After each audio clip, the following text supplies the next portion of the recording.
Okay, for number 41, we are going to solve this quadratic equation. 3x squared minus 5x minus 8 equals to 0.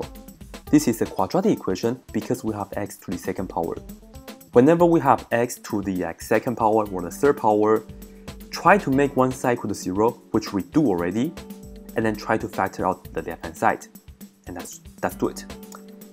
Let me write down 3x squared minus 5x minus 8 equals to 0.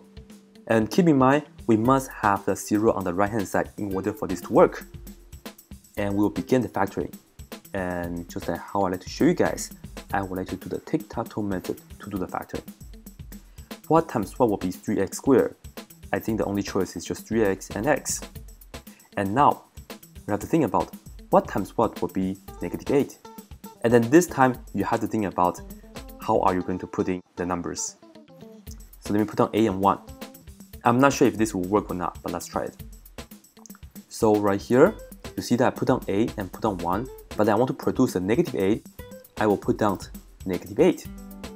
Okay, and to check the answer to see if this is right or wrong, take 3x, multiply with 1, that's positive 3x, and take the negative a, multiply with x, that gives us negative ax.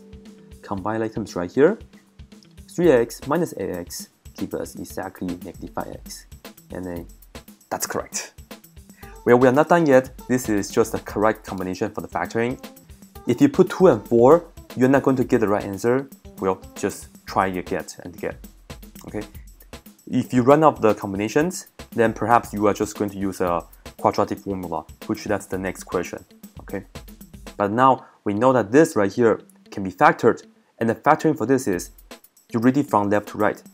The first factor is 3x minus 8. Let me put it down right here. 3x minus 8. For the second one is x plus 1. And that will be equal to 0. So once again, you multiply diagonally to check answer, but then when you put down the factor, you read it from left to right. 3x minus 8, and then the second one is x plus 1 equals to 0. And this must be equal to 0 though, okay?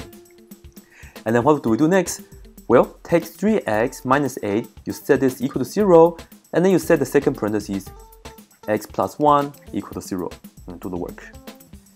Well, show all the steps. Let me show you guys plus 8 on both sides, so we can cancel out the 8, and then right here we will get 3x equals to, that will be 8. 3 times x is equal to 8, so I will have to divide both sides by 3, cancel this 3, and I will get x equals to 8 over 3. That's the first answer.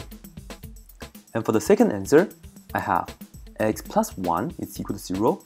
I just need to minus 1 on both sides, and then that way I will get x by itself. X equals to negative 1. That's my second answer. So the answer for this is choice A. X is equal to 8 over 3, and x is equal to negative 1. So you have to have the two answers for this one. That's it.